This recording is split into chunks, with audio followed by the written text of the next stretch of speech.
The richest ladies turned him away in disguise, and the village widow opened her door without hesitation.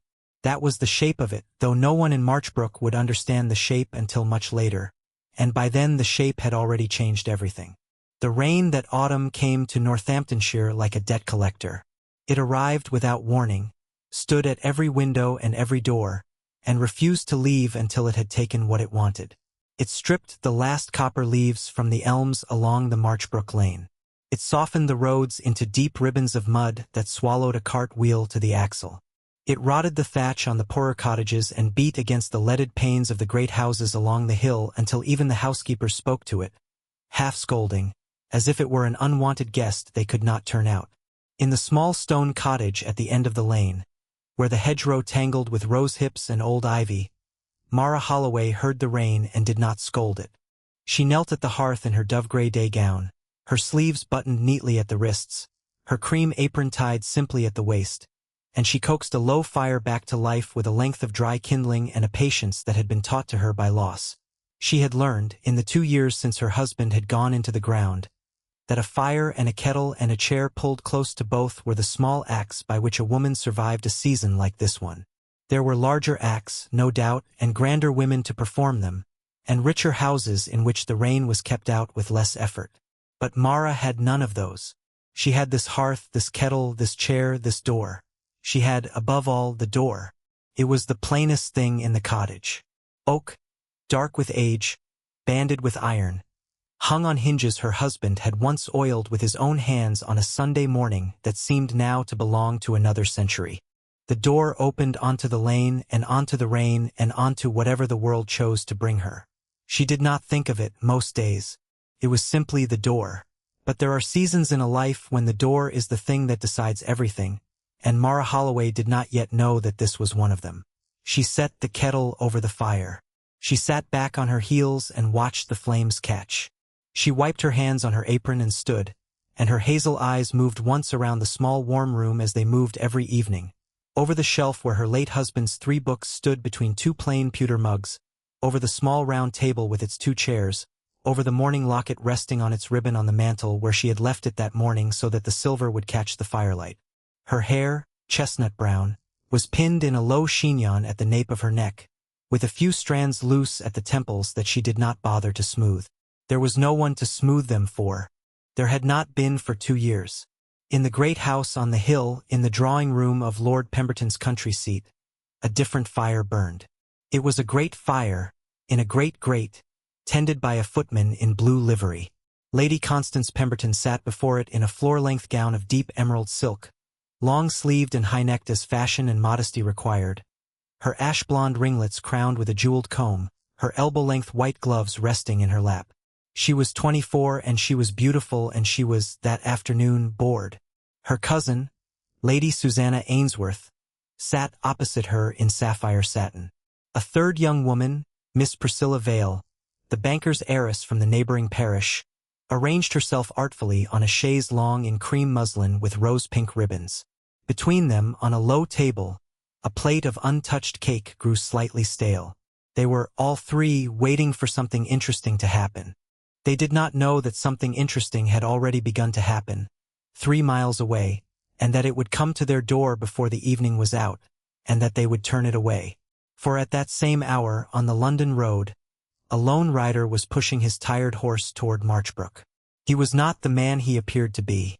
He wore a plain travel-worn dark brown wool riding coat with dust and rainwater darkening the shoulders, a rough undyed linen shirt open at the throat, a simple brown waistcoat, buff breeches muddy to the knee, tall riding boots caked with the road. A plain black tricorn dripped in his gloved hand. 3 days of dark stubble shadowed his jaw. His storm-gray eyes, under strong dark brows, watched the road ahead with the wary attention of a man who was not accustomed to traveling without an escort and who had chosen, that morning, to travel without one for reasons he had not yet fully admitted to himself. His name, on the letters of introduction folded in his coat pocket, was Mr. Ashford, a traveling scholar. His name, on the seal ring in the inner lining of his coat, was Alaric, Duke of Westmere, and the ring bore a stag. Between the 2 names lay a wager, made 2 nights before at his club in St. James's, that a duke stripped of every marker of his station could not, within a week's travel of the capital, find a single house in the county of Northamptonshire where a woman of quality would open her door to him on the strength of his character alone. His cousin, Lord Everard, had laughed. His own aunt had laughed harder. Alaric had not laughed. He had ridden out the next morning. He did not yet know, as his horse's hooves splashed through the last low place before the village, that he was riding toward the plainest door in Marchbrook, and that behind that door a woman in a dove-grey gown was setting a kettle over a hearth for no one but herself. He knew only that the rain had begun to come sideways, and that the light was failing, and that the first great house on the hill was less than a mile ahead. The first house he came to was Ainsworth Park. Its gates stood open at the end of a long avenue of dripping limes. Its windows blazed with candlelight. A footman in blue livery met him at the door, one eyebrow rising by a fraction of a degree at the sight of the mud-splashed coat, the tricorn dripping onto the marble step, the 3 days' unshaven jaw. Alaric offered the name he had chosen, Mr. Ashford, a traveling scholar caught by the weather on the London road, seeking shelter for one night only, willing to pay in coin or in labor, at the mercy of the house's hospitality. He kept his voice level. He kept his shoulders easy. He did not, from long habit, lower his eyes. The footman's other eyebrow rose to meet the first. He begged the gentleman a moment. The door closed. Alaric heard, through the leaded panes of the window to his left, the small murmur of a housekeeper being fetched, and then the sharper voice of a lady of the house. Took perhaps a minute. When the door opened again, it opened only halfway. The footman informed Mr. Ashford, with the polished regret of a servant delivering a message he had not composed, that Lady Ainsworth was not receiving strangers this evening. He recommended the King's Head, and in some 6 miles further on, at the market town of Kettering. He recommended it twice. The door closed. Alaric stood on the marble step for perhaps 3 seconds. He did not knock again. He put the tricorn back on his head, walked down the avenue of limes to his tired horse, mounted, and turned toward the second great house on the hill. He had, at that moment, felt only the mildest flicker of professional curiosity. It was a wet night. He was a stranger. He was not offended. The second house was Vale Manor. The footman there was younger and less practiced, and he did not bother to fetch anyone. He looked Alaric up and down once, said that Miss Vale was not at home to callers, and shut the door before Alaric had finished speaking. The lantern above the door swung a little in the wind. Alaric stood for a moment longer this time. He was still not offended. He was, he thought, beginning to be interested.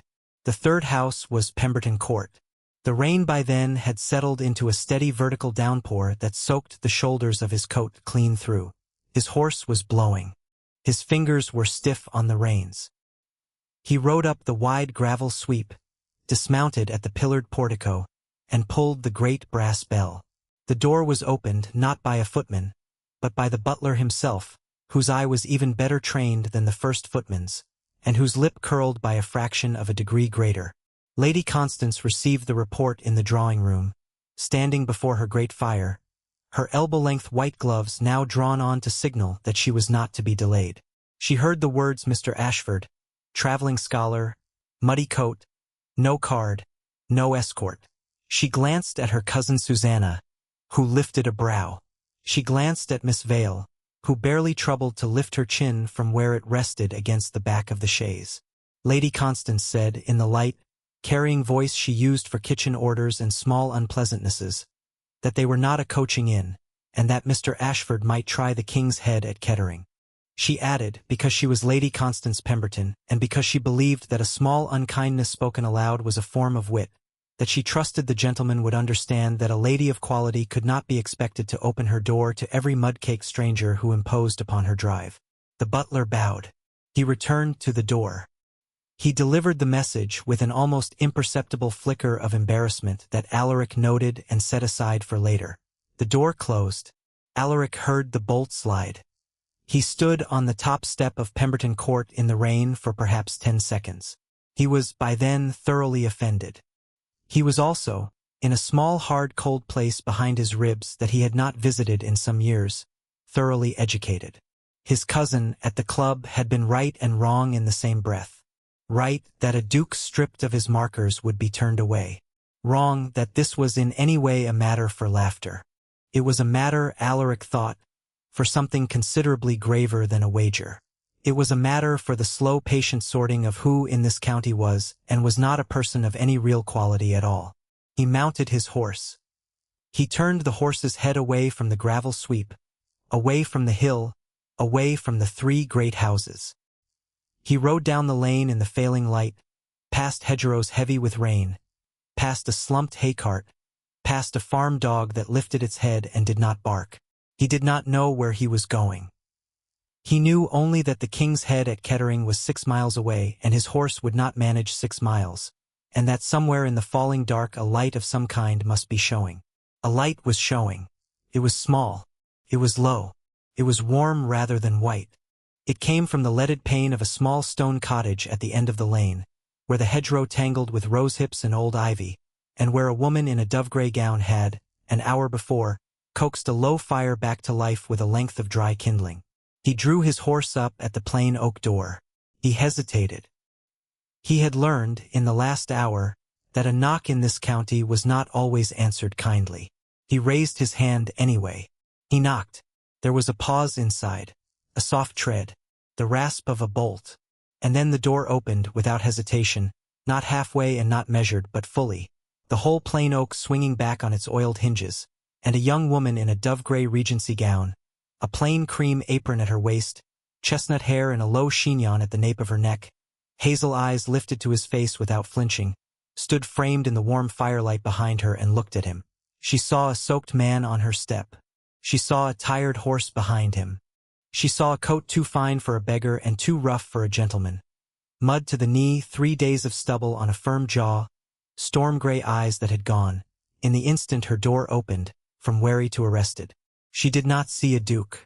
She did not see a scholar. She saw a person who needed to be indoors before the rain took another turn.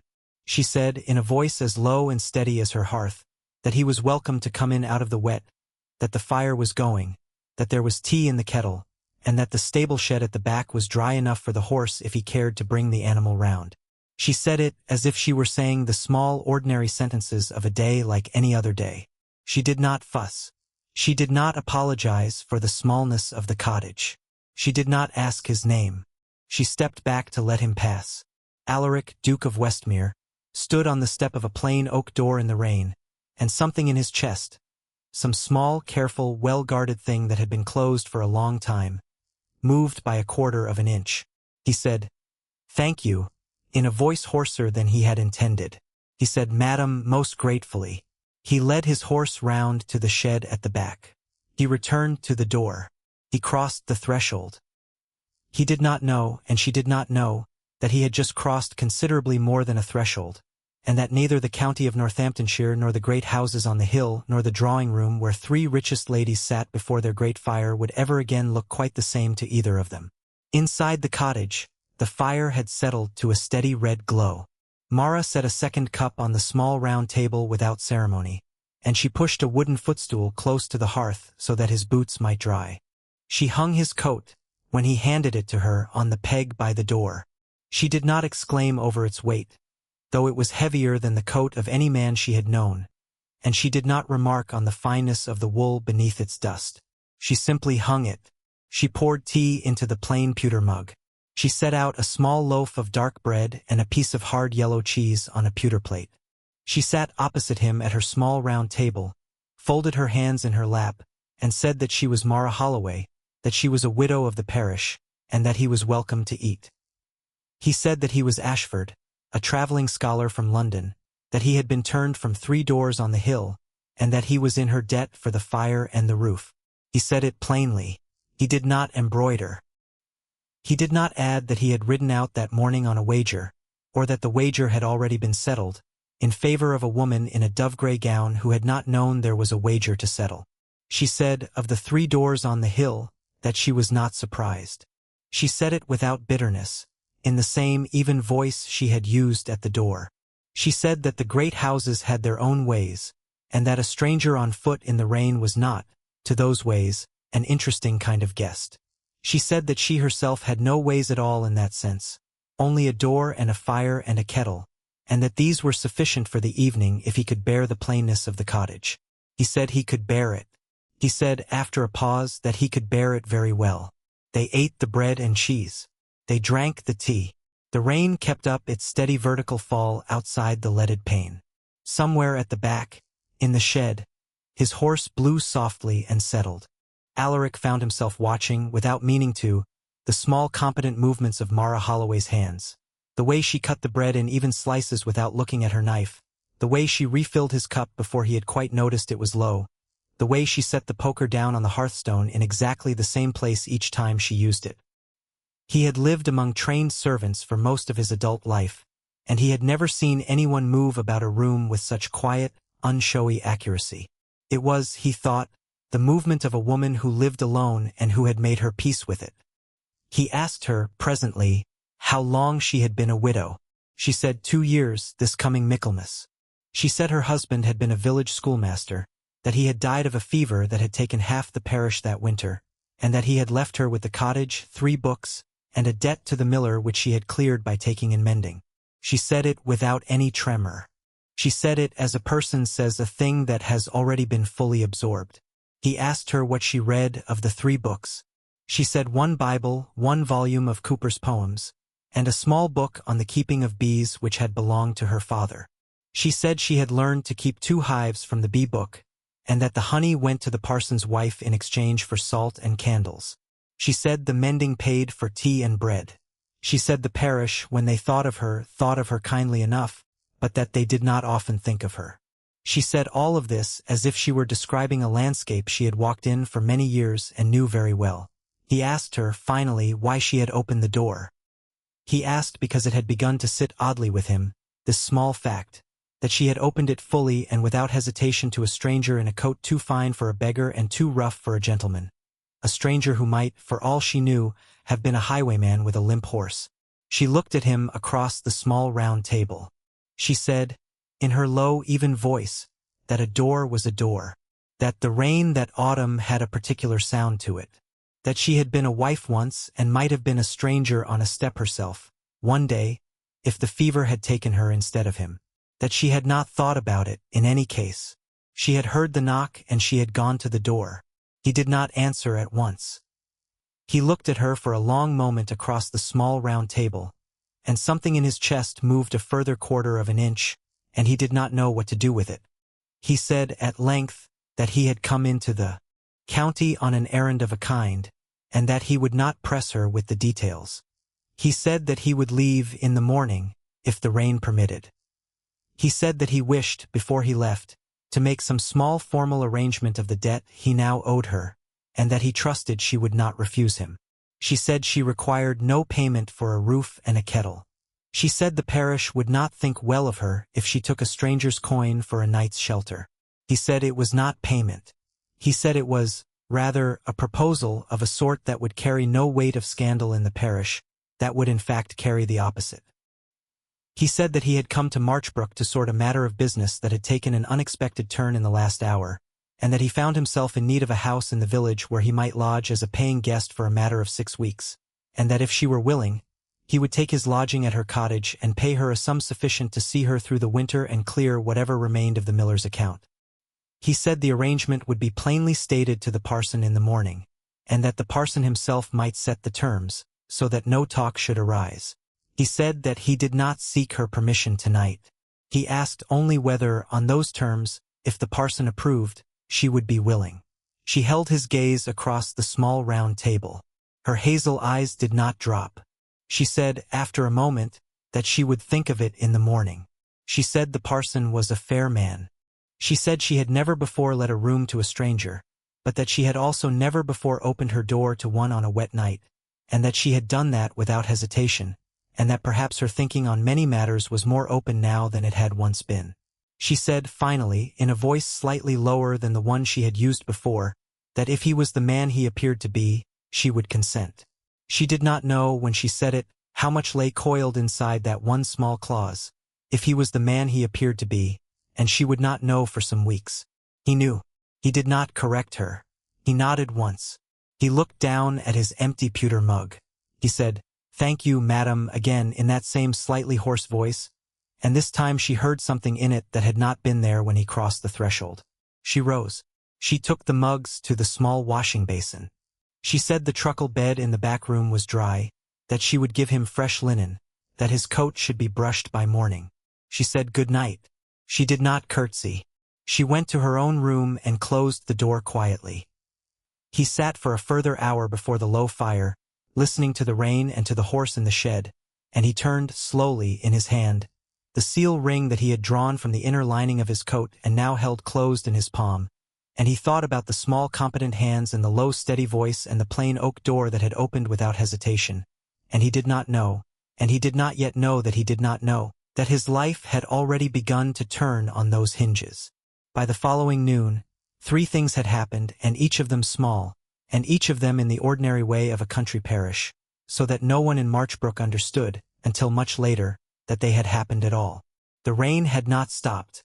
It had settled into a steady gray drizzle that promised to last the week. The traveling scholar, Mr. Ashford, had walked in his brushed coat to the parsonage at the north end of the village, had presented himself to the Reverend Mr. Cobbett, had explained his errand with an economy that the parson afterwards described to his wife as remarkable in a scholar, and had proposed the arrangement plainly. He would lodge for 6 weeks at the cottage of the widow Holloway. He would pay her a sum which he named. The parson himself would hold the coin and disburse it week by week, so that no talk should arise. He would attend Sunday service. He would take his meals apart at his own hour. He would be, in all respects, a lodger of the plainest and most correct sort. The parson, who was a fair man and who had known Mara Holloway since she was a child in the village school, considered the proposal for perhaps 3 minutes over his morning tea. He looked at the stranger's clean-shaven jaw, for Alaric had shaved that morning at the small basin, and at the storm-gray eyes and at the manner which was, though the coat did not show it, unmistakably the manner of a man who had been taught his manners very early and very thoroughly. He asked one question. He asked whether the gentleman had, at any time, any intention beyond that of a lodger. He asked it in the parson's own way, which was to say without heat and without judgment, but plainly. Alaric said that he had, at the present moment, no intention beyond that of a lodger. He said that if his intention should alter at any point, he would come first to the parson before he spoke to Mrs. Holloway. He said it looking the parson in the eye. The parson, who had heard many kinds of intentions stated in his study over the years, and who prided himself on being able to tell one kind from another, took him at his word. The arrangement was made. The parson himself walked back with Mr. Ashford through the drizzle to the cottage and told Mara, in his own presence, that if she consented, the terms were fair, and that he would hold the coin himself. Mara looked once at Mr. Ashford, who did not smile at her, and once at the parson, who did smile, and she nodded her consent. That was the first thing. The second thing was that Mr. Ashford brought in his valise from the shed, which was a plain worn leather thing of no great expense, and unpacked it in the back room. Mara made up the truckle bed with fresh linen. She swept the small room. She set a candle on the deal table. She said, with her hand on the door, that supper would be at 7, and that he might dine alone or with her as he wished. He said, without looking up from the valise, that he would take it with her if it did not inconvenience her. She said no, it did not inconvenience her. She closed the door softly. The third thing, and the smallest, and the one that would matter most, was that by the evening of that same day the news had already begun to travel up the hill. A stranger of no known family, calling himself Ashford, had lodged himself at the widow Holloway's cottage under a formal arrangement approved by the parson. Lady Constance Pemberton heard of it at her supper. She set down her fork. But that is a matter for later. The lodging began, and for 2 weeks, from the day of that first gray drizzle to the first fine hard frost of November, the arrangement kept exactly the shape the parson had promised. Mr. Ashford rose early. He took his tea at the kitchen table. He walked out most mornings across the fields with a notebook and a pencil, on the plausible errand of a scholar making sketches of the parish antiquities. The old Drover's Cross at Marchbrook Corner, the tumble-down chapel at the crossroads, the ancient yew in the churchyard. He returned by mid-afternoon. He read, in the small back room, from a book he had brought in his valise, a well-thumbed volume of Cicero, which he did not attempt to conceal, though Mara noticed it and said nothing. He supped with her at the small round table at 7.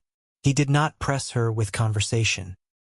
He asked her, once or twice a day, the small ordinary questions of a lodger, whether he might have a second candle, whether the fire needed more wood, whether he should carry the water from the well for her tomorrow, and she should not trouble herself. She thanked him evenly. She accepted the water. She refused the offer of the second candle on the grounds that one was quite enough for reading Cicero, and that she was thrifty with her tallow. He almost smiled at that, and did not, and turned a page. But the small cold formality of a lodger's life could not, in a cottage of that size, hold indefinitely. The cottage had 2 rooms and a hearth. He heard her rise. He heard her set the kettle. He heard the small competent movements of her hands with a distinctness that he had never heard any servant's movements in his own great house, because in his own great house the movements had been performed at a courteous distance and had not been meant to be heard. Here they were meant to be nothing at all. They were simply what a woman did in her own cottage on a winter morning. He listened to them without meaning to, and each morning he listened a little longer. She, for her part, learned to read the sound of his boots on the deal floorboards. She learned when he was pacing and when he was still. She learned that he read late, because a strip of yellow candlelight showed under the door of the back room until an hour that was late even by London standards. She learned that he wrote as well as read, because sometimes she heard the small dry scratch of a pen. She did not ask him what he wrote. She had, from the beginning, made a small deliberate agreement with herself that she would not ask her lodger any question that a lodger might reasonably not wish to answer. She did not know that he was writing, at that deal table by the light of his single candle, letter after letter to a man of business in London who did not know his master had left the capital, and to a steward at Westmere Hall who did not know his master had gone to Northamptonshire, and to a cousin at the club in St. James's who would in due course be reminded of a certain wager and of who had, in the end, won it, and who had, in the end, lost more than they had thought was on the table. She only knew that the candle burned late, and that in the mornings the man who called himself Ashford came to the small round table with his hair combed and his coat brushed and his eyes tired, and asked her how she had slept. That was the marriage of the arrangement, though neither of them called it that, and neither of them knew that a marriage of a different sort was already forming under the surface of it, and that within a further 4 weeks a scandal from the great house on the hill would drive it above the surface into the sight of the whole parish. The frost came in the 3rd week. It arrived one night without announcement and by morning had turned the whole village white. The rose hips in the hedgerow had a rime of silver on them. The puddles in the lane were sheeted with a thin brittle glass. The 2 hives at the back of the cottage stood still and quiet as small brown houses in the cold. Mara went out at dawn in her woolen shawl and her boots and stood a long moment beside the hives, listening for the low steady hum of the bees inside, and heard it and was reassured and went back in. She did not tell her lodger that she was reassured. He did not ask. But that morning, at breakfast, he mentioned the frost, and she said the bees were well, and he looked up from his cup and said, in a slightly curious tone, that he had not known she kept bees. She said, 2 hives at the back, since her father's book. He said he should like to see them some day, if she did not mind. She said she did not mind. He returned to his cup. That was the whole conversation. Took perhaps 40 seconds. But it was, without either of them naming it, the first conversation of theirs that had not been strictly the conversation of a lodger and a landlady. It was the small first crack. Mara noticed it after she had cleared the cups. She stood at the washing basin with her hands in the cold water and thought about it, and set it aside and went on with her day. The cold domestic weeks unfolded slowly. There was a kind of severity to them that was neither unpleasant nor pleasant. It was simply the shape of 2 solitary people sharing a very small house without yet knowing what to do with the sharing. He kept his own hours. She kept hers. They met at breakfast and at supper. In between, they moved carefully around each other, and the plain oak door opened and closed for one of them, and the fire required tending, and the water required carrying, and the mending required doing, and the small deal table required its candle, and the days went by. On the 4th Sunday of his lodging, they walked to church together for the first time. It was not planned. He came out of the back room in his brushed coat and his cravat tied more carefully than usual. He had, without her seeing, spent perhaps 10 minutes at the small mirror on the deal table adjusting it, and he found her in her plain gray Sunday gown, her morning locket at her throat, her shawl about her shoulders, standing at the door with her prayer book in her hand. She looked at him and understood he meant to walk with her. She said then that they might walk together, if he did not mind being seen with the village widow. He said mildly that he could not think of a person he should less mind being seen with. She said nothing to that. She opened the door. They walked side by side along the frosted lane to the small square-towered church. The parson greeted them at the porch with a nod that was neither more nor less friendly than any other Sunday. They sat in the widow's pew, which was a pew near the back, and they stood and sat and knelt with the rest of the parish, and Mara felt, for the first time since her husband's death, that the pew was not too large for its occupant. She had not, until that morning, known that she had been finding it too large. It struck her in the middle of a psalm, and she kept her eyes on the prayer book and did not turn her head. He, beside her, kept his eyes on the psalm too, and he did not, at any point, turn his head. But each of them heard, with an unnatural clarity, the small breath of the other. At the church door, coming out, they met Lady Constance Pemberton for the first time. She had come down from the great house in the family carriage. She was in a floor-length, long-sleeved, high-necked pelisse of deep sapphire wool trimmed with sable, her elbow-length white gloves buttoned to the cuff, a small fur muff at her wrist, ash-blonde ringlets caught up beneath a matching bonnet. She was accompanied by her cousin Susanna in an emerald pelisse and by Miss Priscilla Vale in cream. The three ladies stood in a small tight group by the churchyard gate, exchanging courtesies with the parson's wife. Lady Constance's ice-blue eyes traveled once, briefly, deliberately, and with a coldness that was measured in fractions of an inch, from Mara Holloway's plain gray gown to Mr. Ashford's brushed dark brown coat, and back to Mara Holloway's face and away. She said, in the light carrying voice she used for kitchen orders and small unpleasantnesses, and while looking exactly at Mrs. Holloway, that it was a pleasure to see the village so well represented at service, and that she believed she had heard that the widow was taking in lodgers now, which showed, she was sure, admirable industry. She smiled while she said it. She turned her ash-blonde head half an inch. She addressed the parson's wife again on another subject. Mara did not answer. She curtsied very slightly, in the fashion of the village to the great house. She took Mr. Ashford's arm, which she had not taken on the walk out, and she walked with him steadily down the lane back toward the cottage. He did not speak until they were well out of earshot.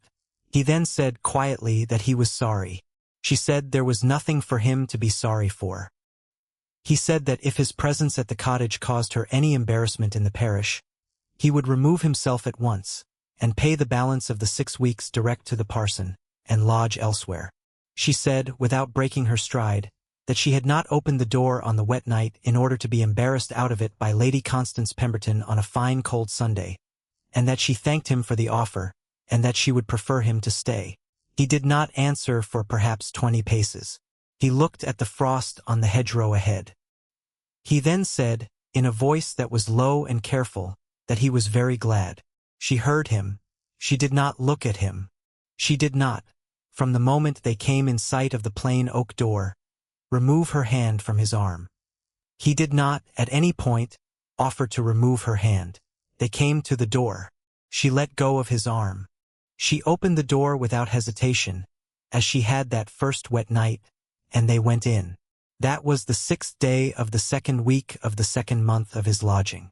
On the 10th day, the well froze at the bottom.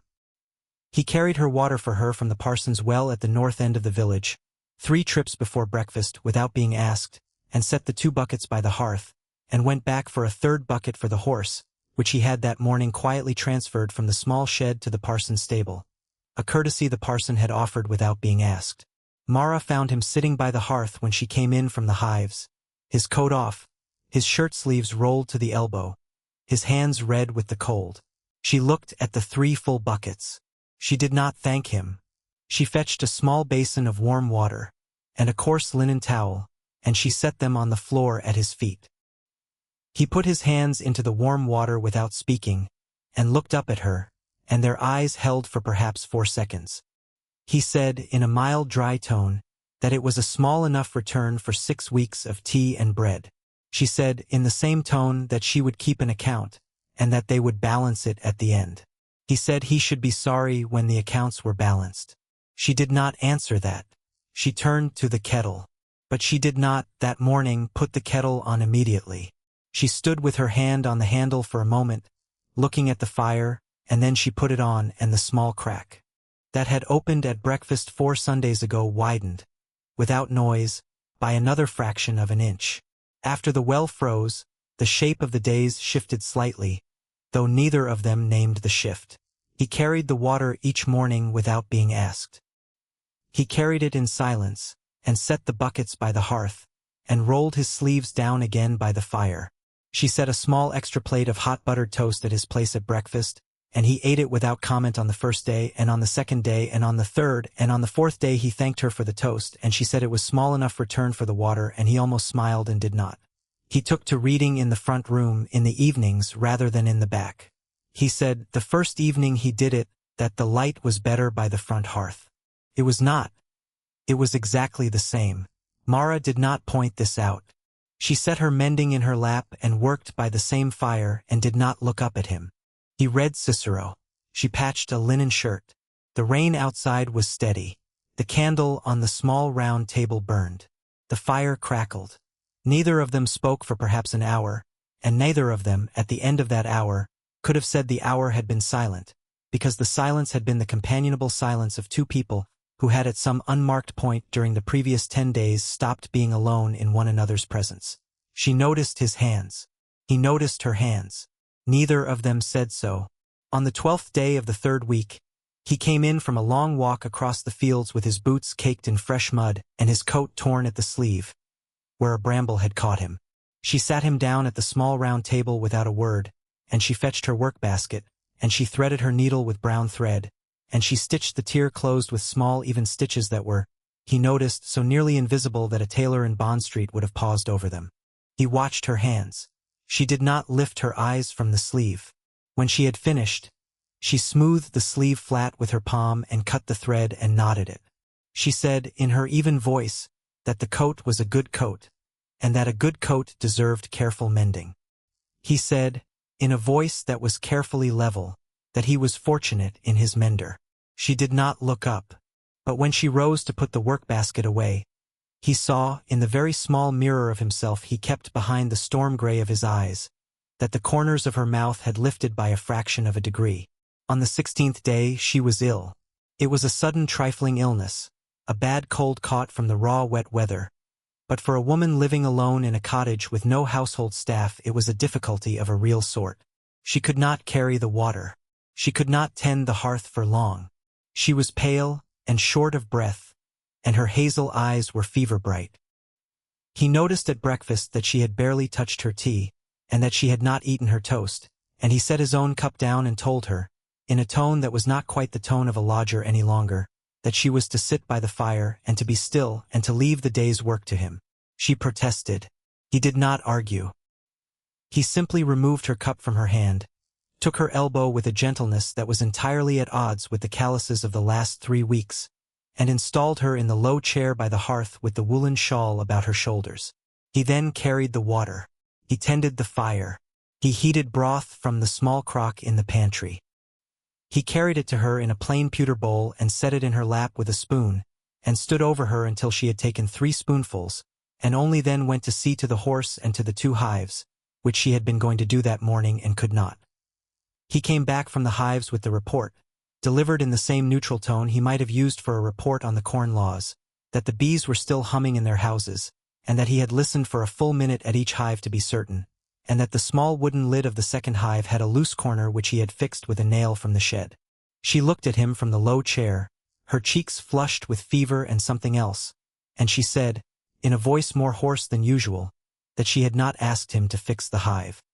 He said, in the same neutral tone, that she had not asked him to carry the water either, and yet the water was carried, and the fact was that he preferred not to be idle in a house where he was a paying guest and the mistress of the house was ill. He said the whole speech without meeting her eyes. He then took the empty pewter bowl from her lap and returned it to the kitchen and refilled it with more broth without asking, and set it in her lap again, and stood over her until she had taken 3 more spoonfuls. He did this for 3 days. On the 3rd day she was better. She rose and dressed and came out to the hearth in her dove-gray gown, and she found that he had, without asking, ordered the small firewood pile at the back of the cottage into a neat stacked wall, that he had beaten the rugs in the front room, that he had brushed her boots and set them by the door, that he had, for a full 3 days, kept a house that was not his in the sort of quiet, unshowy order that she herself kept, because he had watched her keep it and had learned by watching. She stood in the front room and looked at the neat firewood and the beaten rug and the brushed boots. She looked at him. She did not thank him. She said, in her low, even voice, that his account and hers were now considerably out of balance in her favor, and that she should have to think how to right it. He said, in his neutral tone, that he did not require it to be righted. She said that a woman in her position could not accept unrighted accounts. She said it lightly. He looked at her for a long moment. He said, more quietly, that if she truly wished it righted, she might one evening only, when she was quite well, read him a page from her father's book about the bees. He said it as if it were the smallest possible request. He said it as if he had been thinking about it for some time. She read to him that same evening. She fetched the small worn volume from the shelf between the 2 pewter mugs. She sat opposite him at the small round table. She opened the book to the page her father had marked with a strip of blue ribbon, and she began. She read in her low, even voice, and her voice, on the page about the queen bee and the winter cluster, was steady and unhurried and clear. He listened. He did not interrupt. When she came to the end of the page she looked up and he was looking at her, and something in the way he was looking at her, not a look of a lodger and not a look of a scholar and not a look of a man reckoning a debt, but a look that was harder to name and softer to receive, made her lower her eyes to the page and turn to the next one and read on for a further half-page before she stopped and closed the book. He said, "Thank you." He said, that was the finest reading of any page of any book he had heard in his life. He said it as a plain statement of fact. She said quietly that she was glad. She put the book back on the shelf.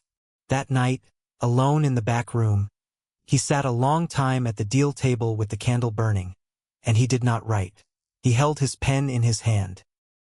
He thought about the wager at the club, and about the storm-gray eyes he saw in the small shaving mirror, and about the coat of arms on the seal ring in his palm, and about the small stone cottage he was in, and the woman with the low, even voice who had opened its door without hesitation on a wet night in October and who had, in 6 weeks, without knowing it, set his life on a course from which it could not now be recalled. He knew, he had known for some time, that he must, before he left Marchbrook, tell her who he was. He knew, he had known for less time, but with a certainty that grew nightly, that when he told her, he would not be leaving alone. He put the pen down. He blew out the candle. He slept badly. On the 20th day of the 4th week of his lodging, on a Wednesday that was neither remarkable for the weather nor remarkable for any event outside the cottage, the shape of the front room changed. It changed in a small way. It changed in a way that a stranger, passing the window, would not have noticed. But it was the change that afterwards, when either of them thought back on the winter, they thought of first. The small round table with the 2 chairs had always stood, since her husband's day, against the wall between the front window and the door, a table for 2, but a table for 2 who had eaten there without necessity of intimacy, because they had also had a dining table proper in the little back room, and the small round table had been for tea and mending. On that Wednesday, without discussing it, Alaric moved the small round table. He came in from the hives in the late afternoon, put the kettle on, and, while she was in the kitchen washing turnips, he lifted the small round table with its 2 chairs and carried it, one piece at a time, from its place against the wall to a place directly before the hearth, so that a person sitting at either chair would sit with the fire on the side and the room stretching out behind. He set it down. He straightened the 2 chairs. He set the pewter mugs on the table. She came in with the basin of washed turnips. She stopped in the doorway of the front room. She looked at the small round table in its new place. She looked at him. He was standing by the hearth, his hands loose at his sides, his storm-gray eyes on her, and there was in his face a look that was, for the first time in the 6 weeks, not quite composed. He said very simply that he had thought a table by the fire was a warmer table for the winter. He said it as if he were describing the weather. She set the basin of turnips on the deal counter. She walked to the small round table by the hearth. She rested one hand on the back of the nearer chair. She looked down at the polished wood of the tabletop, and she noticed that he had, without her seeing, at some hour of that morning or the day before, taken a piece of fine linen and polished the surface until it caught the firelight. She said nothing for perhaps 8 seconds. Then she said, in a voice that was slightly lower and slightly softer than the voice she had used for 6 weeks, that it was a warmer table by the fire, and that she thought she should like to take her supper there henceforward, if he had no objection. He said he had no objection. She said, then, that the tallow candle on the mantel was smoking, and that she thought she would replace it with something better. She went into the pantry and came out carrying a taper of pale beeswax, the last taper she had made in September, from the honey harvest of her second hive, and that she had been keeping for Christmas. She set it in the small pewter candlestick. She lit it from the fire. The room, in the space of one breath, changed color. The tallow smoke of 6 weeks was gone. In its place was the soft, steady, clean light of a beeswax flame, and the small, clean, sweet smell of a bee's summer. They ate their supper that evening at the small round table by the hearth, in the light of the beeswax taper, with the fire at their side and the room stretching out behind them, and they did not speak of the table's new position, and they did not speak of the candle, and they did not need to. Each of them knew, and each of them knew that the other knew, that something small and firm and unnamed had, at that supper, come into the cottage and taken a chair, and had not been asked to leave. On the Friday of that week, Mrs. Eleanor Holloway walked over from her own small cottage on the other side of the hill. She was Mara's late husband's mother, 68 years of age, silver-haired beneath her plain white lace cap, her faded blue eyes lined with laugh lines that spoke of a life more cheerful than her floor-length long-sleeved high-necked black bombazine widow's gown suggested. She carried a small cloth bundle. She came, as she came once every fortnight, to sit with Mara for an hour and to bring a jar of preserved damsons and to leave with a piece of mending she had brought to be done by Mara's finer hand. She had not, until that Friday, met the lodger. She met him at the door. She looked him over once from his brushed dark brown coat to his polished boots. She said, in her small dry voice, that she had heard tell of him from the parson and from 3 of her neighbors and from the miller's wife and from the miller's wife's cousin. She said she had reserved her own opinion until she could see for herself. She said now that she was in his presence for a full 3 seconds she had formed an opinion which she would not, at this moment, share with him. She said it while her faded blue eyes were laughing. He bowed. He said gravely that he should be honored, in time, to earn her sharing of it. Mrs. Eleanor Holloway said, still laughing behind the faded blue, that they should see. She sat with Mara at the small round table by the hearth for an hour. She drank tea from a pewter mug. She noticed the beeswax taper. She noticed the table's new position. She did not comment on either, but her eye rested on each in turn for exactly the length of time required to see it and file it. She noticed, above all, the way Mr. Ashford, without looking up from the book he was reading in the low chair opposite, refilled his own cup and, without asking, refilled Mara's, and then set the teapot back on the trivet and turned a page. She noticed the small, easy competence of the gesture. She said nothing. When she rose to leave, she took Mara aside at the door for 1 minute. She said, in a voice pitched so low that Alaric could not have heard it, that Mara was a wise woman and a careful one, and that Mrs. Eleanor Holloway had known her for many years, and that she would say only one thing, which was that a man's manners were, in her experience, more honest than his coat. She said that Mr. Ashford's coat was that of a scholar, and that his manners were those of a man raised in a great house, and that the two did not sit together comfortably, and that Mara, being a wise woman, would have noticed this already. Mrs. Eleanor said, further, that whatever he was, he treated Mara as a person to be considered rather than to be spoken for, which was, in a man of any station, the mark of the only kind worth keeping close. She said that if the day came when Mara had to make a choice about the lodger, she should not be afraid to make it, and that she, Mrs. Eleanor, would stand with her whatever the choice was, and that a widow of the parish who had been happy once and would not be happy in the same way again might yet be happy in a different way, and that there was no shame in that. She patted Mara's cheek. She said, God keep you, child. She went out into the frost. Mara closed the door softly. She stood a long moment with her hand on the plain oak, and she thought about what her mother-in-law had said, and she went back to the small round table by the hearth, where the beeswax taper burned and where a man whose coat and manners did not sit comfortably together turned another page of Cicero and refilled her tea without asking. The reveal did not come from him. He had meant it to. He had planned, over 3 nights at the deal table, exactly how he would tell her. Quietly, at the small round table by the hearth, before the beeswax taper, in the plainest words he could manage. He had rehearsed it. He had chosen the evening. He had chosen the hour.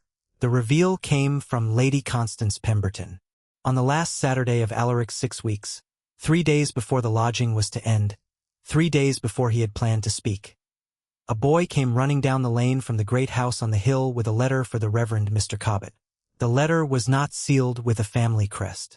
It was sealed only with a plain wafer. But it was written in Lady Constance's own hand, and it contained a piece of information which she had obtained, by the smallest and most careful bribery, from a footman at Westmere Hall in Buckinghamshire, and which she had verified by a further inquiry sent by post to a cousin in London. The letter said that the parson's parish had been, for 6 weeks, harboring a duke.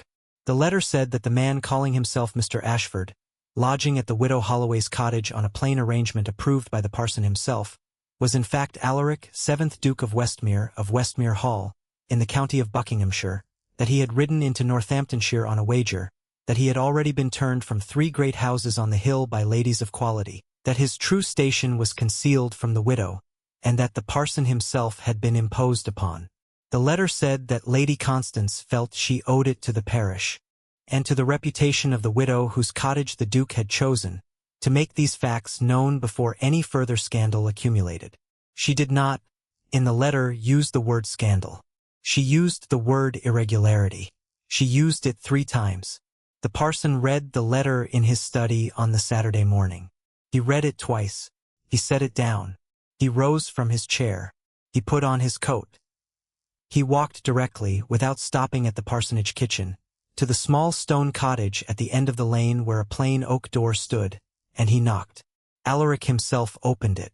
The parson said, without preamble, that Mr. Ashford would please forgive him if he begged the immediate favor of a word in private, and that he had, in his pocket, a letter that he would prefer Mr. Ashford should read before either of them said one word more. He said it with the fair steady tone he had always used, but there was in his eye a look that Alaric had seen in the eyes of other men in other rooms in other counties, and it was a look that could not be turned aside. They walked out into the lane, and Alaric read the letter in the cold sunlight, and he did not, when he had finished it, deny a single line of it. He said only that Lady Constance was in every particular correct, that his true name was Alaric Westmere, that the wager had been in every practical sense settled the moment he had crossed the widow Holloway's threshold, that he had intended to tell her that very evening, that he had failed by 3 days to speak first, and that he was ready now to say to the parson, plainly, what he had rehearsed to say to her. He said he intended to marry Mara Holloway. He said it standing in the cold sunlight on the frozen lane. He said it without a tremor. He said that he intended to do it by regular banns in the parish church of Marchbrook, 3 Sundays hence, with the parson's blessing if it was given, and with his consent if it was not, but that if the parson would give it, he would consider himself owing the parson a further debt beyond the 6 weeks of the lodging. The parson looked at him. The parson said, at length, that he would not withhold his blessing from a marriage he could see was well-founded, and that he did not think it well-founded until he had spoken to Mrs. Holloway himself and heard from her own mouth that she consented in full possession of the facts. He said he would go now into the cottage and speak to her alone. He said that Alaric might wait, for the space of a half-hour at the parsonage. He said the whole thing without lifting his voice. Alaric bowed. He walked up the lane to the parsonage. He waited. Inside the cottage, the parson sat down opposite Mara at the small round table by the hearth. The beeswax taper burned. The fire crackled. Mara set a pewter mug of tea in front of the parson. The parson set the letter beside it, and asked her to read it. She read it. She did not lift her head until the last line. When she had finished, she folded the letter and set it back on the small round table beside the pewter mug, and she looked at the parson, and she said, in her low, even voice, that she was obliged to Lady Constance Pemberton for the trouble of the correspondence, and to the parson for the courtesy of bringing the letter to her before returning to Mr. Ashford.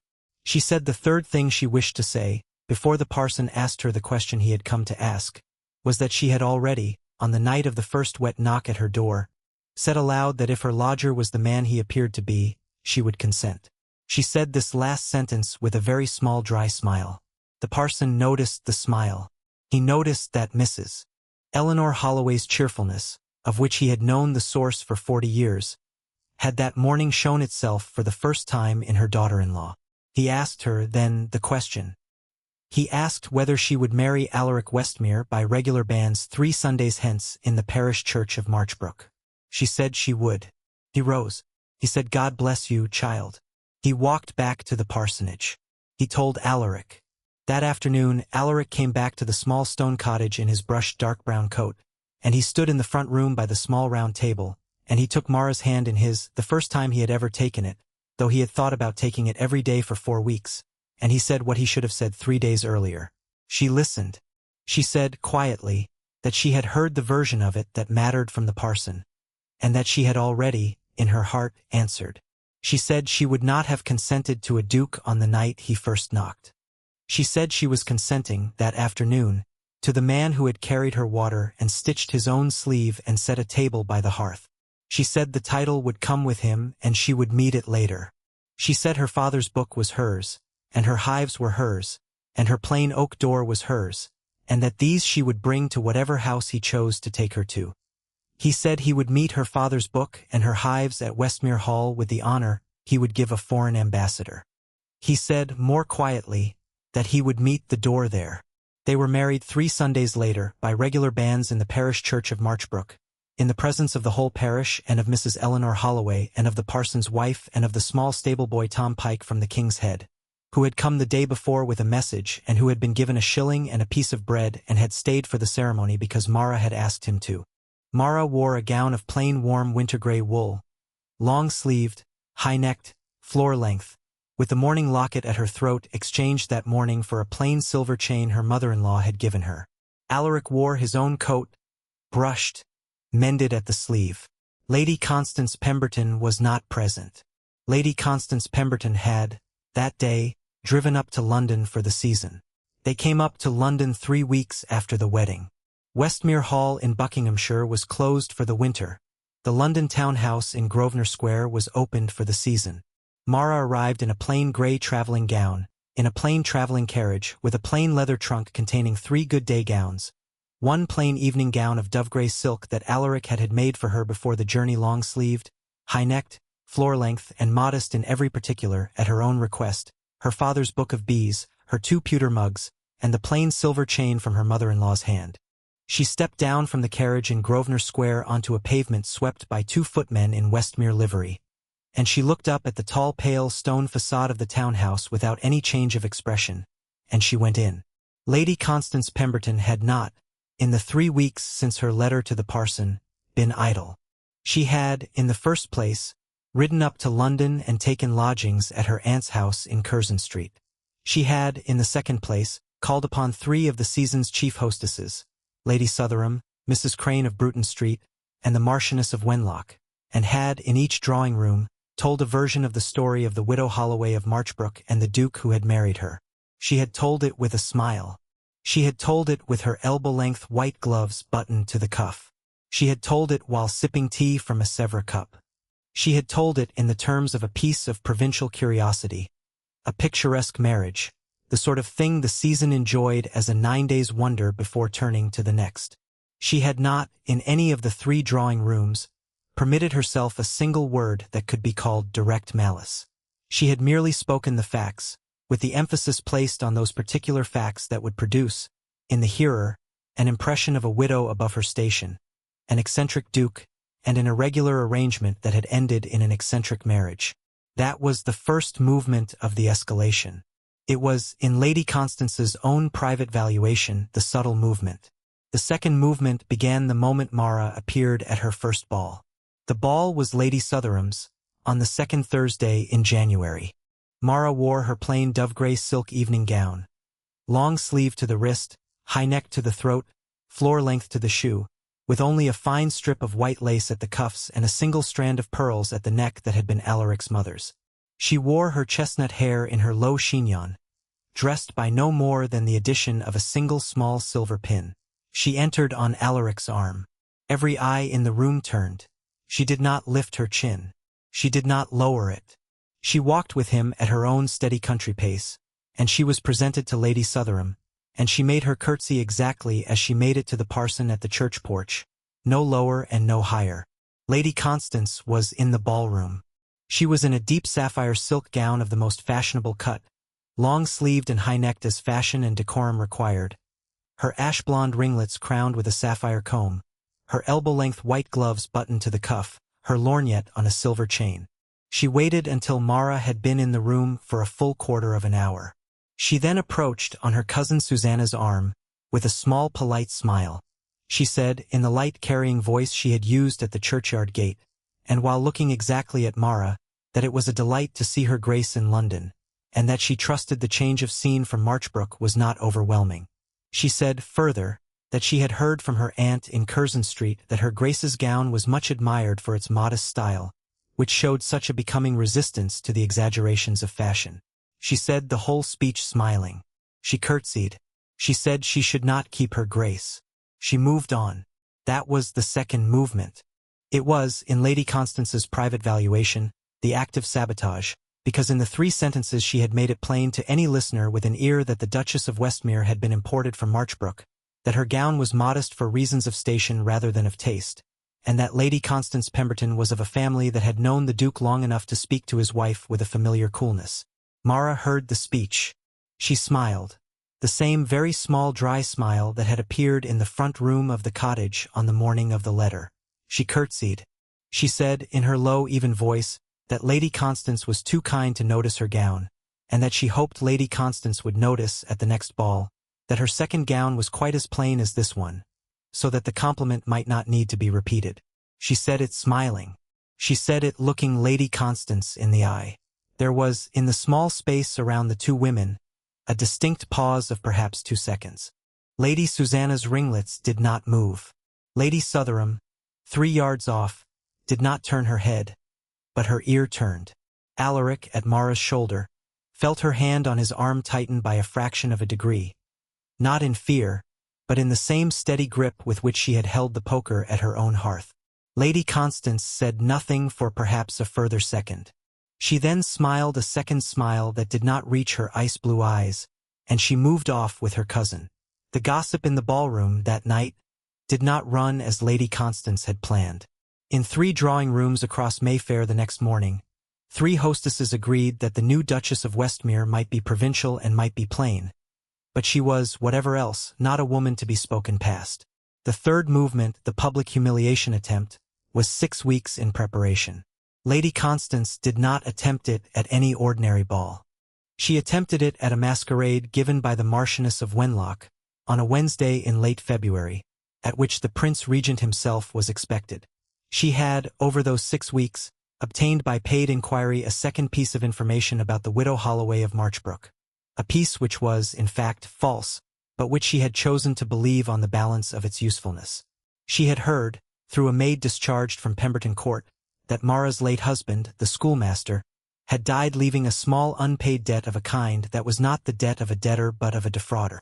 She had, on this hearsay, prepared a letter purporting to be from a creditor of the late Mr. Holloway of Marchbrook, addressed to the Duchess of Westmere, and demanding the settlement of a fraudulent debt in the sum of £200. She intended to place the letter, unopened, in the hand of the Duke of Westmere at the masquerade, in the presence of the Marchioness of Wenlock and of the Prince Regent, and to observe the ensuing confusion. She had, further, arranged for a second party, a small disheveled man calling himself the creditor's agent, whom she had hired for the evening from an inn near the docks and dressed in a suit 2 sizes too small, to appear in the ballroom at the precise moment the Duke opened the letter, and to demand the £200 allowed, in the presence of every hostess of the season and of the Prince Regent's own aide-de-camp. She had planned the timing to a nicety. She had bribed the doorman. She had considered every possible outcome. She had not considered, because it had not entered her calculations, that the small stable boy Tom Pike from the King's Head at Kettering, who had that winter been given a shilling and a piece of bread and asked to attend a wedding by the woman whose door had opened without hesitation, and who was now, on Alaric's arrangement, lodged at the Westmere townhouse as a page in training, would, on the afternoon of that Wednesday, be sent by the housekeeper on a small errand along Curzon Street and would, in passing the servants' entrance to Lady Constance's aunt's house, hear from a scullery maid whom he had befriended the previous week that his mistress's name was to be spoken of aloud at Wenlock House that night by a hired man from the docks. He was 11. He was quick. He ran home. He told the housekeeper. The housekeeper told the Duke's own steward. The steward told Alaric at 4 o'clock in the afternoon. Alaric said, quite calmly, to the steward, that this was very good intelligence. He said he thanked the boy. He said he required, before 6 o'clock, the following 4 things: the original marriage settlement papers held at the family's solicitor in Lincoln's Inn, a certified copy of the late Mr. Holloway's parish burial record from Marchbrook, obtainable by express rider, a written statement from the Reverend Mr. Cobbett of Marchbrook regarding the character and finances of the late Mr. Holloway, and a private word with the Marchioness of Wenlock before the ball began. He said he could see how the evening would go. He said he would tell his wife nothing in advance. He said he would prefer, if the parson's statement arrived in time, that Mara should walk into the ballroom knowing only what she had known the previous morning, and that the rest should be handled by him. He said his wife had been publicly assessed by Lady Constance Pemberton in a churchyard in October and had made her own reply, and that he wished her second reply at Wenlock House that night to be made from a position she had not been forced into by warning. The steward bowed. The 4 things were obtained by 6 o'clock. The parson's statement arrived, by hard riding, at 7. Alaric read it. He read the marriage settlement. He read the burial record. He folded all 3 into the inner breast of his coat. He dressed for the masquerade. He handed Mara into the carriage in a gown of dove-grey silk exactly as plain as her first, and told her only that Lady Wenlock had a very great house and that the crush would be considerable. She looked at him once. She did not ask.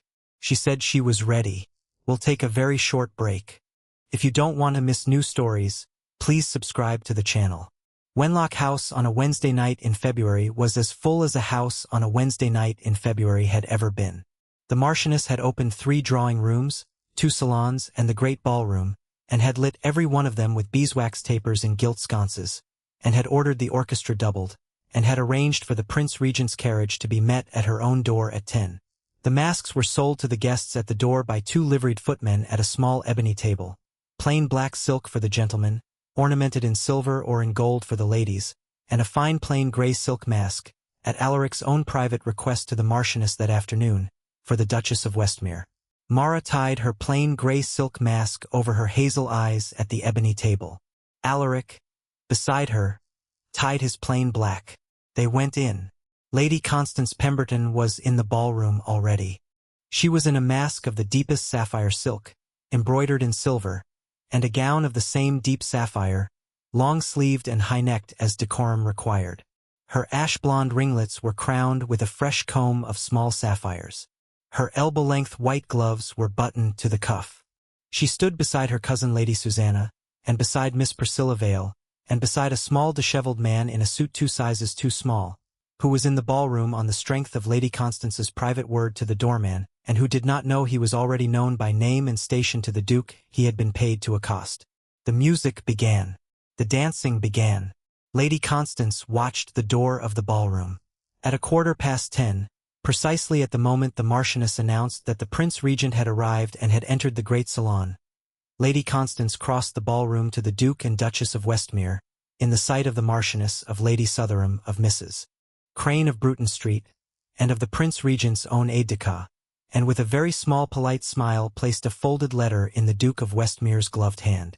She said, in the light carrying voice, that she was in receipt, that afternoon, of a most distressing letter which she believed properly belonged to his Grace, addressed to her Grace by a creditor of the late Mr. Holloway of Marchbrook, and that she had felt herself in conscience obliged to deliver it in person rather than to trust it to the general post. She curtsied. She stepped back 1 pace. The small dishevelled man from the docks, on his cue, stepped forward and cleared his throat and began his prepared demand. Alaric did not open the letter. He held it unopened in his left hand. He raised his right and, with a courtesy that was of the ballroom and not of the docks, gestured the small disheveled man to be quiet for one moment. The small disheveled man, who had been paid in advance and who had no particular quarrel with the Duke personally, closed his mouth. Alaric turned to the Marchioness of Wenlock. He said, quietly enough to be heard only by those within a radius of some 5 yards, but clearly enough to be heard by every one of the 10 faces within it, that he begged the Marchioness's indulgence for the space of 2 minutes to attend to a small matter of a family character that would otherwise disturb her ball. He said it courteously. The Marchioness inclined her masked head. She did not move away. Lady Sutherham did not move away. Mrs. Crane of Bruton Street did not move away. The Prince Regent's aide-de-camp, whose attention had been caught by the movement, did not move away. The music continued in the next room, but in the small circle of 10 people around the Duke and Duchess of Westmere and Lady Constance Pemberton and her hired man, the air stood very still. Alaric said, still quietly, addressing Lady Constance, that he was much obliged to her for the personal delivery of the letter. He said he would open it, if she would permit him, in her presence, so that its contents should be known to her at the same moment they were known to him, and that nothing should hereafter be left ambiguous between them. Lady Constance inclined her head. Her ice-blue eyes were fixed. She had not, at that moment, understood that anything had gone wrong. She still believed she had, in her hand, the balance of the evening. Alaric opened the letter. He read the first 2 lines. He nodded once, as if the contents were exactly what he had expected. He said aloud to the Marchioness that the letter demanded of the Duchess of Westmere the settlement of a debt of £200 contracted by her late first husband, the schoolmaster Mr. Holloway of Marchbrook, on the grounds that the said Mr. Holloway had, before his death, contracted the debt in fraudulent circumstances. He said this in his ordinary tone. There was, in the small circle, a small collective intake of breath. He did not permit the pause to lengthen. He drew from the inner breast of his coat 3 documents. He unfolded them, one at a time, and offered each in turn to the Marchioness. He said the first was a certified copy of the parish burial record of Mr. Holloway of Marchbrook, dated Michaelmas of the year 2 years past, signed by the Reverend Mr. Cobbett. The second was the marriage settlement executed between himself and the Duchess of Westmere, held on file at Lincoln's Inn, in which the Duchess's own financial history was fully disclosed and in which no debt of any kind attaching to her late first husband was known.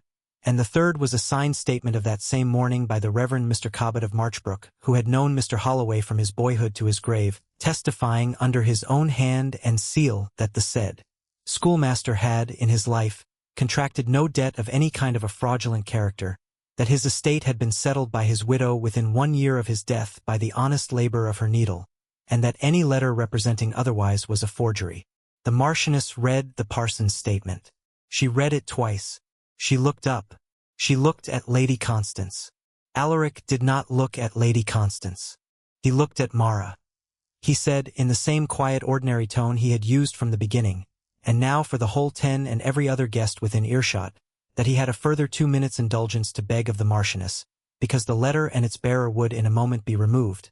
But there was a thing that had not yet been said in his own house or in any house, and that he was minded to say it now. He turned to Mara. He said, in the low, even voice that in her cottage in the mornings had asked her whether she had slept well, that he had that autumn ridden into her county in a coat that was not his, and that he had been turned from 3 great doors on a hill, and that on the 4th door, at the end of a lane, a plain oak door had opened without hesitation to a stranger in the rain. He said she had not known who he was. He said he had not, in that first hour, known who she was either, not fully, not yet. He said he knew now. He said, and this he said with the small deliberate weight of a man reading a document he has drawn up in his own hand, I chose her not for her house, for she had none large enough to hold a duke's hat. I chose her not for her dowry, for she had none but a book of bees and 2 pewter mugs. I chose her not for her name, for her name was the name of a village widow that this room, until 3 months ago, had never heard. I chose her not for her beauty, though I have found her beautiful, but her beauty is not a beauty that competes with any woman in this ballroom, and she would be the first to say so. I chose her not for her manners, though her manners are finer than any I have known in my own house, because her manners were not learned at any table but at a hearth by a kettle in a cottage at the end of a lane. I chose her because on a wet night in October, when I was a stranger with mud to my knee and 3 days' beard on my jaw and no name that any of these houses would receive, she opened her door without hesitation, and gave me tea from a pewter mug and bread and cheese from a plain pewter plate, and asked me no question of my station, and gave me the small back room and fresh linen and a candle, and did all of this because a door was a door, and a stranger in the rain was a person, and she had learned, in her own solitude, that these were sufficient reasons. I chose her because in 3 of the great houses on that hill on that same wet night, the door of a woman of quality did not open at all, and in the 4th cottage at the end of that lane, the door of a widow of the parish opened without hesitation, and I have since had 6 weeks and 3 months in which to observe her, and every single day of those 6 weeks and 3 months has confirmed to me that the woman who opened that door is the woman I intend to walk beside for the whole of my life, and that her measure of a person is a measure by which every woman in this room, and every man, might do worse than be measured. He said the whole of it without lifting his voice. There was, in the ballroom, no sound. The music in the next room continued. The candles burned. The Marchioness of Wenlock, who had heard many speeches in her long life, did not move. He turned back to the Marchioness. He said, would she now permit her people to remove the letter and its bearer, and he would be much obliged.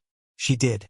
Lady Constance Pemberton was seen, in the last minute of that ball, to leave by the servant's door on her cousin's arm. She did not appear in London society for the remainder of the season, and by summer she had removed with her family to a cousin's estate in Yorkshire, and the story of the letter and its bearer became known in 3 drawing-rooms, and thereafter in 30, and thereafter in every drawing-room in Mayfair, in the form of a story of an aristocratic malice that had thwarted itself upon a hearth-swept cottage. They did not, that night, dance a public dance. Alaric took Mara out of the ballroom by the smaller of the 2 doors, and along a narrow candlelit corridor, and up a small back staircase to the Marchioness's own library, which the Marchioness, who had understood exactly what was needed, had left empty for them with a fire burning and the shutters closed and a single beeswax taper on the small round table between 2 leather armchairs.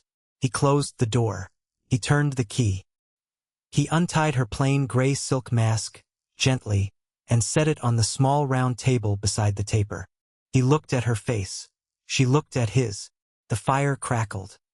He said, in a voice that was, for the first time that night, not perfectly steady, that he was sorry to have made her the subject of a speech before 10 strangers and a Marchioness and the Prince Regent's aide-de-camp, that if she had preferred him to say it here first, in a library alone, he was sorry, that he had judged she would prefer the answer to Lady Constance to be given in the same place in which the accusation was made, and that he had judged for her without asking, and that he begged her forgiveness for it.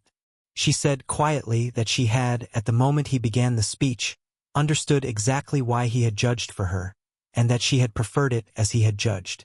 She said, further, that she had heard him speak 6 sentences beginning with the same 3 words, and that she had never in her life heard 6 sentences of any kind spoken about her by any person alive or dead, and that she would carry those 6 sentences with her to the end of her life, and that she thanked him for them, and that she found, standing here in the library of a Marchioness whose name she had first heard 3 weeks ago, that she had nothing at all to say for herself but that.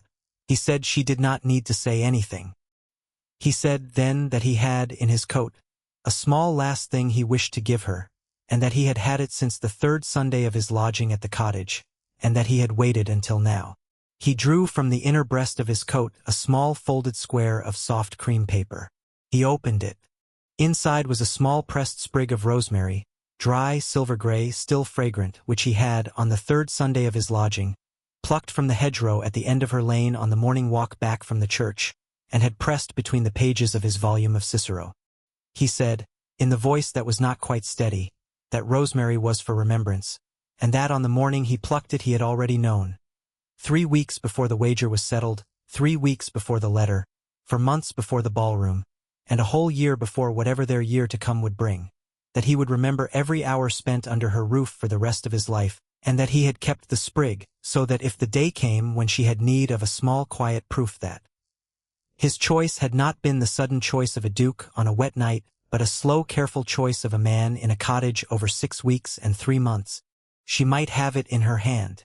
He put the sprig of rosemary into her hand. He folded her fingers over it. He kissed the back of her hand, once, over the folded fingers. They stood, for perhaps 2 minutes, in the library of Wenlock House by the small round table and the single beeswax taper, and neither of them spoke, and neither of them needed to.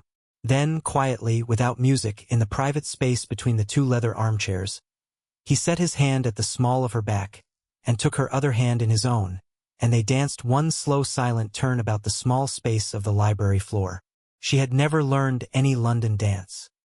He led her at her own steady country pace, as they had walked from the church on the first Sunday. She followed him. She kept her hazel eyes on his face for the whole of the turn. He did not look away. The taper burned. The fire crackled. When the turn was done, he set his forehead against hers, once, for the space of one breath, and then he stepped back, and he took her hand in his, and he said it was time to go home. She said she was ready. He unlocked the door. They went out by the smaller of the 2 doors, and along the narrow candlelit corridor, and down the small back staircase, and past the ballroom in which the music still played, and into their own carriage and home to Grosvenor Square. 1 year on, in the 3rd week of the following October, the small stone cottage at the end of the Marchbrook Lane had a fire burning again on its hearth, and a kettle on the hob, and a beeswax taper on a small round table set close by the fire, and a plain oak door standing open to the frost. It had not, in the year gone by, been closed up.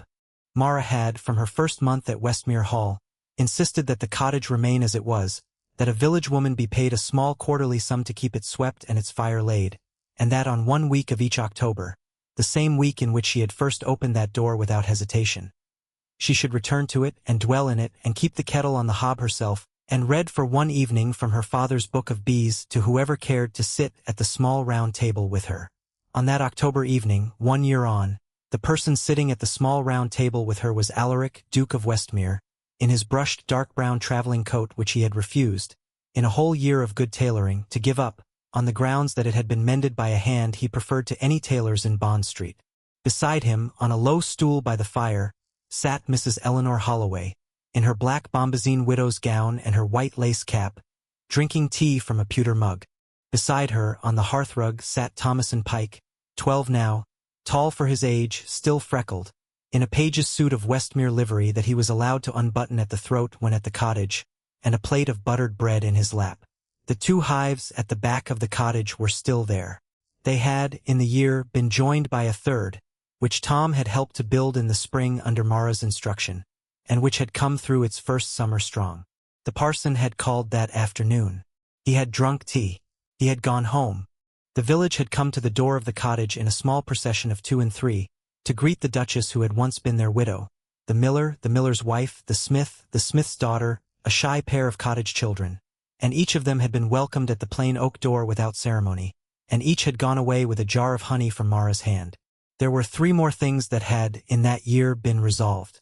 The first was that Lady Constance Pemberton had, in June, become engaged to a colonel of dragoons in the north, a good match by all the county's estimation, and had by all reports softened by a small measurable degree under the influence of a man who was not intimidated by her, and had written, on the morning of her engagement, 1 short letter of apology to the Duchess of Westmere in her own hand, 6 lines, no more, admitting the letter and the hired man and offering no defense of either.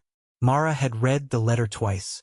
She had put it in the fire without answering it, not from anger, but because it had done its work in the writing, and because she did not, from that hearth, need to send anything back. Alaric had watched her do it. He had said nothing. He had understood.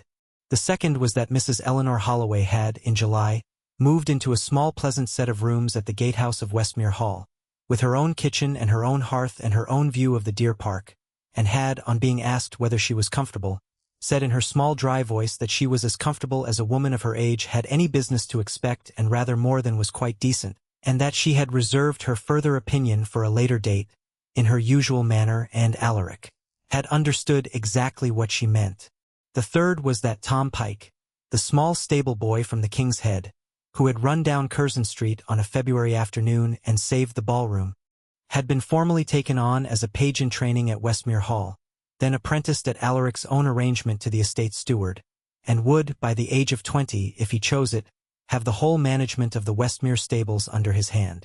He had, on being told this at the age of 11, cried once for perhaps 6 seconds, and then had wiped his freckled face on his sleeve and had asked whether he could still come home to the cottage in October, and had been told yes, always, and had accepted the future on those terms. Now, on that October evening in the cottage, Mara took her father's book of bees from the shelf between the two pewter mugs. She sat at the small round table by the hearth. She opened the book to the strip of blue ribbon her father had left, which was still, a year after the last reading, at the page about the queen and the winter cluster. She read one page in her low, even voice. She read a second. She looked up. Alaric was looking at her. Mrs. Eleanor was looking at her. Tom was looking at her. The fire crackled. The beeswax taper burned. She closed the book. She rose. She walked to the plain oak door. She put her hand on it. The same hand that had, a year and 1 week ago, opened it to a stranger in the rain, and she looked at Alaric across the small warm room. He rose. He walked to her. He put his hand over hers on the door. He said quietly that the door had done the whole thing. She said, in the low steady voice she had first used at that same door on a wet October night 1 year ago, that a door was a door. He said, more quietly, and with the same slow deliberate weight he had used at the ball, that a door was not merely a door. That a door was the choice of the woman who opened it. That she had been seen, once, in the light of her own fire on a wet night, by a man in a torn coat, and that she had been seen, 1 year later, in the same light of the same fire, by the same man. That she had been seen, even when she had thought herself invisible, and that being seen was the whole thing. She looked up at him. She said very simply, thank you. He said, thank you. The plain oak door stood open on the frosted lane. Beyond it, in the failing October light, the hedgerow was heavy again with rose hips. The 3 hives at the back of the cottage were quiet in their winter humming. The kettle on the hob sang, in its small, even domestic voice, exactly as it had sung 1 year and 1 week ago, when the shape of 2 lives had first, without either life knowing, begun to turn on the small oiled hinges of an unassuming country door. That was Mara Holloway. That was Alaric of Westmere. That was the year that began at a plain oak door in Marchbrook. And somewhere else in that same England, in a great grey house at the edge of the Yorkshire moors, where a young governess has just been told she must wear the dead first wife's gowns to a dinner she does not wish to attend, and where a viscount who has not spoken his own name in a year is watching her from the top of the staircase and thinking that he has, at last, seen a face that will not be frightened out of the house. Another door is about to open. That is the next story. Come to it with us. Thank you for listening to the story all the way to the end. Please tell us which city you're watching from and what the story made you feel. Don't forget to subscribe so you won't miss new stories.